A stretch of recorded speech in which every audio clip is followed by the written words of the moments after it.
próximo presidente. Sea como sea, con la sabiduría de Guillermo Moreno.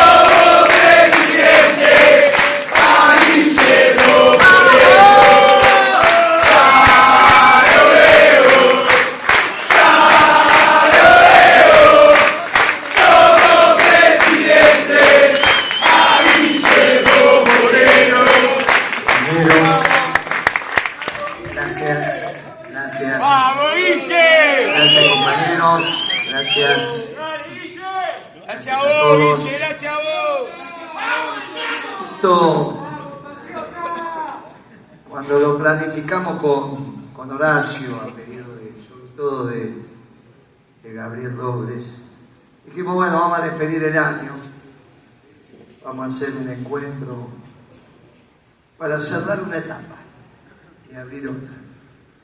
La etapa que íbamos a cerrar es la etapa donde le decíamos gracias a los compañeros por haber mantenido vivo el peronismo. Eso no nos lo va a quitar nadie. Si no hubiese sido por nosotros que atravesamos el desierto, porque cuando confrontamos con Macri fue sencillo para nosotros. Éramos la oposición, era el peronismo, estábamos en el Partido Justicialista, hicimos la afiliación masiva, hicimos más de 300.000 afiliados, le dijimos que le habían sacado la comida de la boca al pueblo, hicimos lo que hicimos. Nos ganó la elección de medio término porque fuimos divididos en la capital, en la provincia de Buenos Aires, pero sabíamos que tampoco tenía la verdad y a partir del 2018 se le iba a armar un lío bárbaro y se le armó. Pero con Alberto fue distinto, porque nosotros decíamos que él era socialdemócrata, él confesó que era socialdemócrata, pero ¿qué éramos? Éramos el oficialismo, éramos la oposición. No éramos oficialismo porque decíamos que era socialdemócrata. En la oposición, yo decía la pretendida oposición por capismo. Y nosotros éramos... Y empezamos a armar un espacio político sabiendo que iban a fracasar de punta a punta en la elección. Lo sabíamos. Fuimos maniobrando, hubo un fracaso rotundo. Pero antes del fracaso rotundo empezaron a decir que era peronista. Y entonces ahí se nos complicó. La pretendida oposición diciendo que era peronista, el gobierno diciendo que era peronista, y nosotros diciendo que éramos el peronismo. Con lo cual fue complicado atravesar esto. Y fuimos agrupando los niveles de conciencia que podían comprendernos y nos fuimos organizando. Pero no por el momento, nos organizábamos para el futuro. Pero no es fácil, muchachos, juntar, decir, mira, en realidad te llamo hoy, vamos a participar hoy, pero hoy para... Era difícil, era muy difícil. Y nosotros atravesamos ese gobierno refugiándonos en la doctrina. Nos hicimos fuerte en la doctrina y ellos ahí eran débiles. Y nosotros desde nuestra doctrina, sabiendo que teníamos la verdad, fuimos articulando a los compañeros a lo largo y ancho del país. Teníamos bastante más votos de los que finalmente se contaron. En algún momento, Milei, a partir del miércoles ese anterior a las elecciones, se fue quedando con nuestro voto. Bastante del peronismo que no tenía que haber votado nosotros, lo votó Milei, estaba con mucha bronca. Dijo, no, esto... Y después lo que dijo Leonardo el día de la elección, son las cosas habituales, calavera no chilla, pero nos hubiese dado para estar en el debate y ahí hubiésemos debatido con Milei, que ese era el compromiso. Nosotros le dijimos a los compañeros del movimiento obrero, mire, llevamos listas encabezadas por el movimiento obrero porque el bloque que va a tener el peronismo tiene que ser importante en el Congreso. Y nosotros llevamos compañeros del movimiento obrero para ese bloque. Nos dijeron que sí. No nos mintieron los muchachos del movimiento obrero. La realidad es que el día del comicio mandan los territorios, esto lo sabemos. Y cuando bajaron la orden de hacer pillería, esos mismos compañeros nos pidieron disculpas. El otro día públicamente, en San Fernando, nos pidieron disculpas por lo que le hicimos a Moreno. Antes de empezar el acto, dijeron, tenemos que pedirle disculpas a Moreno por lo que le hicimos a Moreno. Quédate tranquilo, no pasa nada, ya está. El problema fundamental fue que el debate para explicar quién era Milei no se dio. Y entonces, ahora se están encontrando con Milei. Y Milei sacó un montón de votos en el peronismo. Y sacó un montón de votos en las Fuerzas Armadas. Y es un contrasentido, porque un general no puede votar una patria, es ridículo. Digamos, el juramento que hace es defender a la patria, entonces ¿cómo va a votar una patria? No lo estoy calificando. Estoy diciendo, mire, es una concepción profunda. Lo hubiésemos hecho en el debate, eso quedaba más claro. Los votos no vendrían para nosotros, pero se hubiese esclarecido. Ese era, entre otras cosas, nuestro rol. Lo explicamos, pero fueron muy angurrientos. Y en vez de abrir un poco y permitir que se esclareciera, cerraron. Y entonces ahora nos encontramos en esta situación. Pero claro, nosotros sabíamos quién era Milei. Y tenemos claro qué sector ocupa cada espacio político. Y por eso pudimos ser precisos en nuestro discurso. El mismo día que ganó Milei el balotaje, fuimos a algún canal de televisión y le dijimos, tiene la legalidad desde ya, cumplió con la ley, tiene la legitimidad desde ya, tiene los votos, pero no tiene la verdad. Claro, se generó una conmoción, porque hacía muchos años que no se reflexiona sobre la verdad, porque en realidad se oculta la verdad en esta historia de muchas verdades, y que hay tantas verdades como sujetos. Cuando uno construye esos principios aparece el posmodernismo, que no tiene nada que ver con el peronismo. Se discute en otros ámbitos, pero está claro que no es en el peronismo. Claro, cuando te intrusan el peronismo, puede el peronismo empezar a reflexionar que sos peronista sin discutir la verdad. Ese día nosotros instalamos el principio de la verdad. Volvimos a decir, la única verdad es la realidad. Y bienvenido que volvemos a discutir la verdad, porque Milei no tiene la verdad. Y nosotros tenemos la verdad. Entonces tendrá legitimidad, tendrá legalidad, pero no tiene la verdad. Claro, eso empezó a ser como un reguero de pólvora, sino cómo convocás a los compañeros.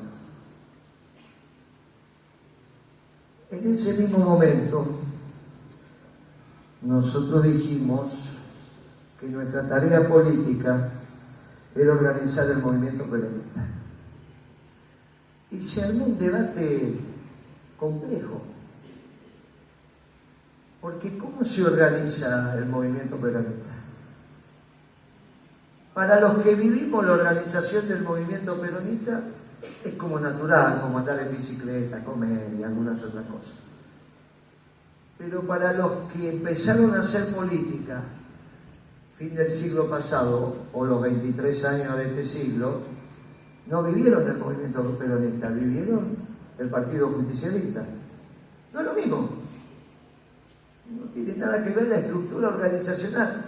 Lo dijimos en algún momento, miren, que la Constitución del 94 dice que el pueblo se organiza a partir de los partidos políticos.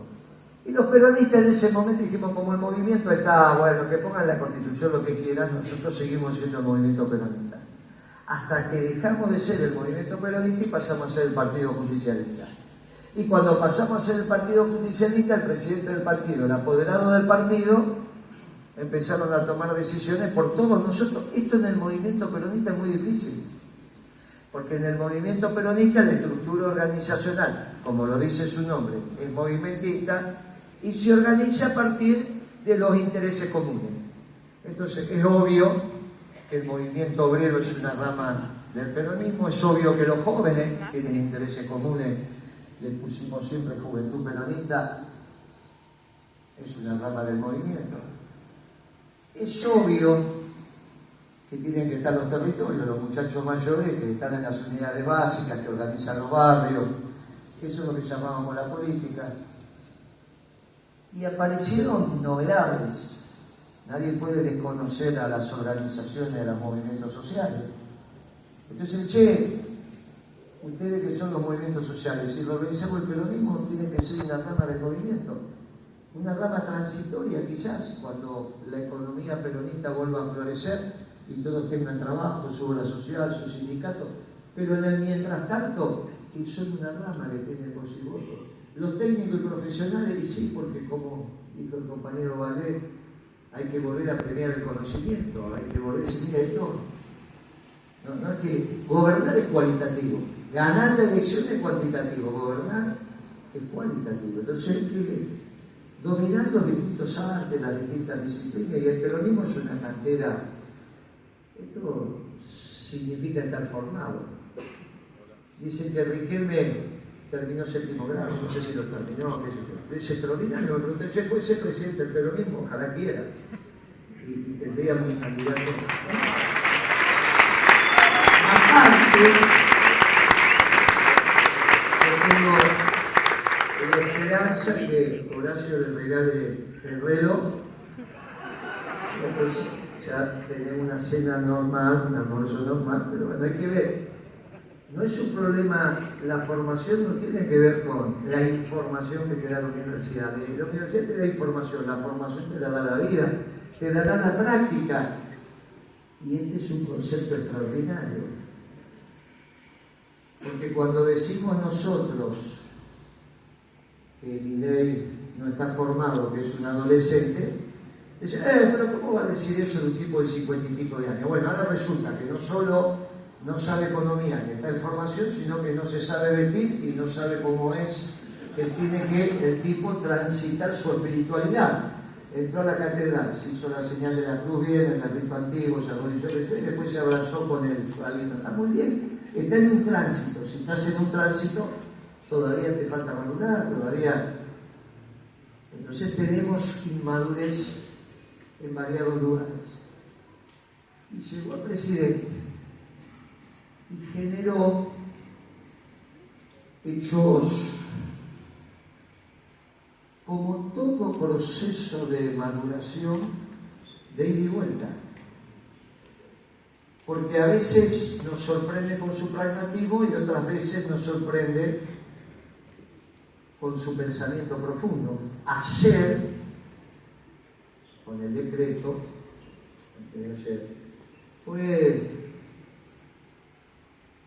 antes de ayer, en el discurso cuando asumió y después con el decreto de ayer, expresó su pensamiento profundo. Y el pensamiento profundo, claro, es de un anarquista. No estamos acostumbrados a... Los anarquistas no tenemos los bares, qué sé yo. Pero cuando ustedes ven el discurso de Milei, antes de la parte de decreta, el presidente de la Nación decreta, él se pelea con el mundo. No es que reivindicó a alguien, no reivindicó a nadie. La Argentina dijo 100 años. Si Macri era su socio, maltrató como nos maltrató a todos. Pero en el mundo también no rescató a nadie. No es que dijo yo soy, y entonces al no rescatar a nadie, dijo bueno, mi pensamiento profundo es que soy anarquista.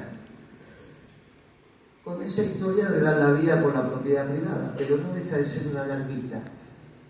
Y del otro lado es un pragmático, y cuando dice el presidente de la Nación Argentina decreta, aparece el articulado. Los otros son los considerados, es el discurso del decreto, puso los títulos de decreta, puso los títulos. La ley de contra abastecimiento, una serie de cosas. Una serie de cosas que atenta contra el aparato productivo argentino. Obvio que atenta contra el movimiento obrero. Esto es obvio. El movimiento obrero está acostumbrado a que atenten contra el movimiento obrero.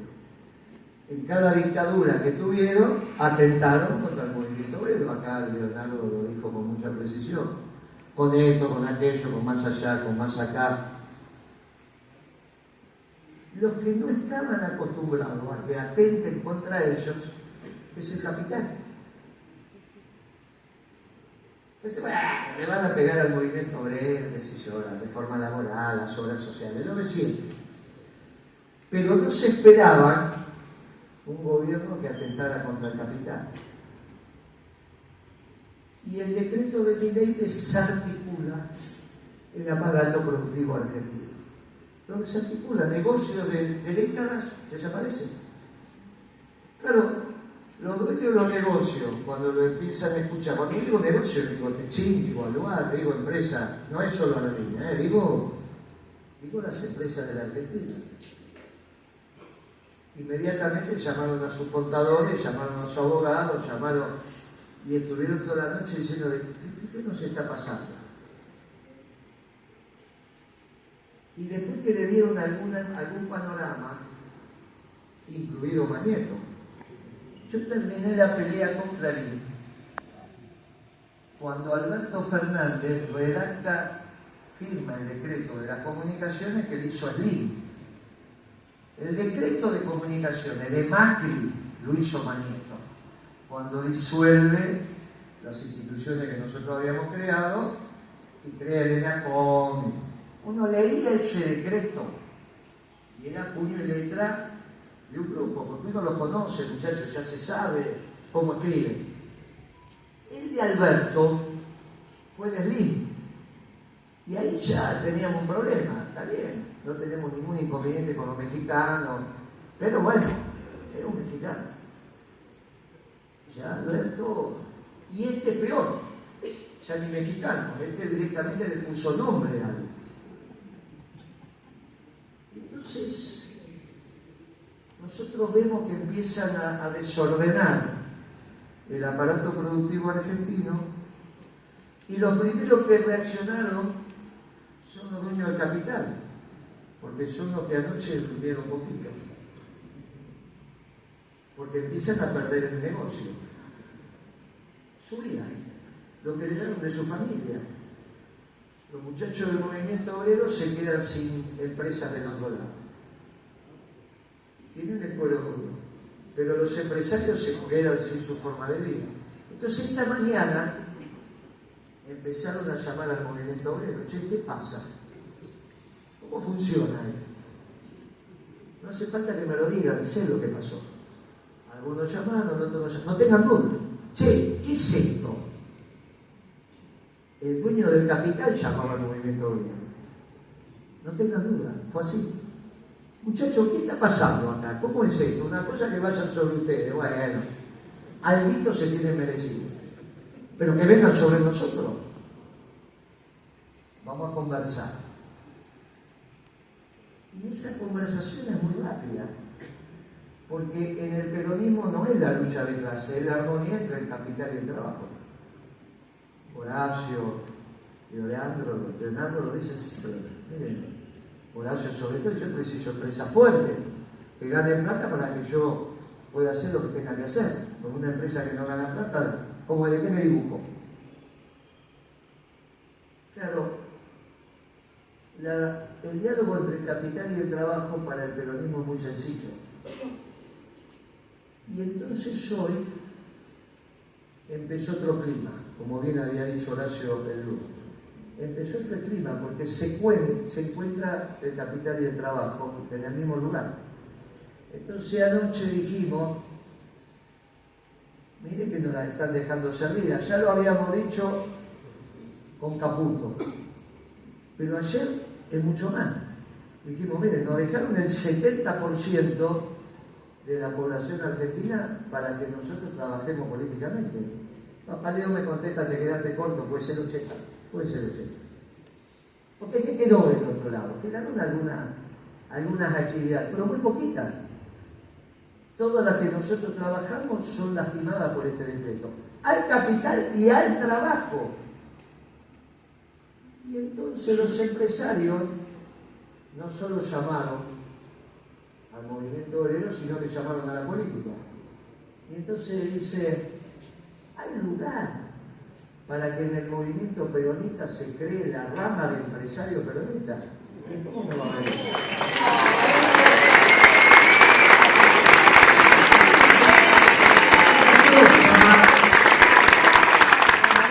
La próxima van a tener el discurso de los compañeros que empiezan a formar la rama de empresarios peronistas, que obviamente están empresarios nuestros, pero también empresarios que empezamos a conocer. Hoy me llamaron mucho más los empresarios que los dirigentes sindicales, porque los dirigentes sindicales la saben, tienen claro cómo es, no hay que explicar nada, si saben todo. Saben todo, muchachos, saben todo, saben cómo es, mañana, pasado. Los empresarios, lo que tienen de plata les falta de conocimiento, se lo digo con mucho cariño, ¿no? Se lo decía cuando estaba, se lo digo, saben de su métier, pero del país. Entonces hoy empezaron a llamar, che, y bueno, vamos a armar la rama de empresarios peronistas, que no es que nunca la quisimos armar, siempre quisimos armarla, nunca pudimos. Nunca habíamos llegado a este momento donde el zapato aprieta de verdad. Y cuando el zapato aprieta de verdad, aparece la causa nacional. Che, ¿cómo nos vamos a quedar sin laboratorios nacionales? ¿Cómo nos vamos a quedar sin acero? ¿Cómo nos vamos a quedar sin aluminio? ¿Cómo nos vamos a quedar sin fábrica de autos? ¿Cómo nos vamos a quedar sin la transformación del acero y el aluminio en los talleres que tengo? Son talleres algunos que tienen 2 manzanas, uno le dice talleres, pero muchachos, hay máquinas que tienen 40 metros de largo, o sea que no es que todo es destornilladores y martillo y masa y cortar, no, muchachos, hay talleres. Entonces, mire, esto no puede desaparecer. Y ellos empezaron a tomar conciencia. Entonces,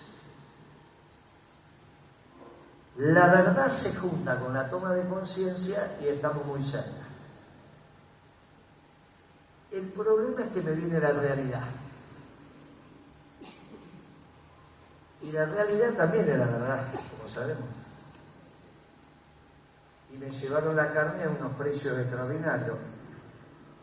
Ahí aparecieron los frigoríficos exportadores con un acuerdo de precio y la carne bajó 500, 600 pesos. Bajó el kilo vivo, está ahí. Hicieron los privados lo que no hace el gobierno. Yo personalmente dije, bueno, no se olviden que me verduguearon durante años con la escuelita de la carne. En la escuelita de la carne hablábamos eso. ¿Por qué la única escuelita que teníamos era la de la carne? Porque si se te dispara la carne, se te dispara hasta la polenta. Si aumenta el pollo, es el pollo, el cerdo es el cerdo.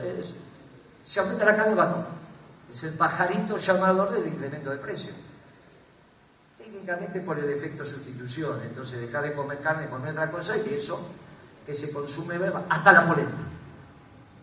Entonces cuando se le disparó la carne, se le disparó toda la comida. Y le decíamos a los muchachos de los frigoríficos, miren que hay un concepto superior al individual que es el bien común. Se puso en juego el bien común. Hicieron un acuerdo con los CIPER, sirve para muy poquito, es una gota de agua en el desierto. Pero en términos de concepto es extraordinario lo que pasó, porque la excepción no confirma la regla, la destruye la regla, porque precisamente es regla porque no hay excepción. Y si los frigoríficos exportadores hablan del bien común y hacen un acuerdo con los hipermercados, significa que Milei no tiene razón. A él se lo complicó enormemente esta historia, porque quedó palpable a los pocos días de gobierno que no tiene la verdad. Y por eso ayer tuvo que hacer este discurso, y lo hizo desde lo más profundo, de la misma manera que me dice ahora que están convocando a la gente, no sé cuándo, a Plaza de Mayo. Bueno, ya está, que haga lo que tenga que hacer. Ayer ese discurso fue para decir, miren que él se va por acá, se va por lo individual. Y los frigoríficos una semana antes le contestaron: vamos por el bien común y vamos a tratar que algunos coman carne. Y sin participar el gobierno. ¿Y qué más quiere un peronista? Peronista no quiere hacer el acuerdo desde el gobierno. Quiere concientizar para que vean que esa es la manera correcta de administrar la economía cuando tenés una situación y que sea natural. Y si es tan natural el bien común, no hace falta la Secretaría de Comercio. ¿Para qué la queremos? Si naturalmente se hacen las cosas. Ahí se entiende cuando uno dice: mire que la creación de la Secretaría de Comercio es porque no empezaba a ir mal, no porque nos iba bien. Cuando tuve que administrar el comercio exterior es porque nos empezaba a ir peor, no porque nos iba bien. ¿Encontramos la respuesta? Sí. Empezamos a predicar. Si lo hacen ellos sin el gobierno es extraordinario, porque son los hombres libres que en libertad de decisión entienden el bien común. Dice: ¿cómo vamos a dejar a todos sin carne? Empecé a 10 familias, le vamos a dar carne. Y es un gesto extraordinario. ¿Y eso por qué hago tanto hincapié? Porque quizás en el día de hoy, donde los empresarios les empezó a apretar el zapato y nosotros abrimos los brazos y se encuentran con el trabajo y nos encontramos en la misma estructura organizacional, nosotros empezamos a poner el último eslabón que nos faltaba en la causa. Hablábamos de la armonía del capital y el trabajo y nos mirábamos entre nosotros. Y el capital parecía que era ajeno. Pero ahora resulta que lo tenemos dentro de la causa. Y cuando el capital está dentro de la causa, la Argentina pasa a ser la suma de lo público y lo privado. Y cuando metemos lo privado con sus dólares, la Argentina no está endeudada. Porque cuando sumamos la cantidad de dólares que tienen los privados y el Estado contra la cantidad de dólares que deben los privados y el Estado, sobra. Somos acreedores del mundo. Pero entonces, ¿cómo es esto de la deuda? La deuda es del Estado, pero no de los privados. Hay una deuda del privado, pero lo que tienen los privados es 4 veces, 5 veces la deuda que tienen. Y entonces que nos pongamos de acuerdo. ¿Dónde nos ponemos de acuerdo? En la causa. En la causa nos ponemos de acuerdo. Y entonces el modelo de desarrollo del peronismo es el capital y el trabajo. Como dice la doctrina, es extraordinario. En este tiempo, nosotros estamos en condiciones de hablar de esto, no de la lucha de clases, no de la pelea, no de que vamos a salir a no sé qué. Muchachos, estamos hablando de esto en época de Navidad, del nacimiento. Porque de esto tenemos que hablar. No porque estemos en Navidad, sino porque estamos hablando de la causa, que coincide con que se empiezan a ordenar las cosas en la dirección que necesitamos. Pero hay hambre, lo dijo Marita, y el hambre no espera. Donde aparece el hambre se terminan las palabras. La realidad nos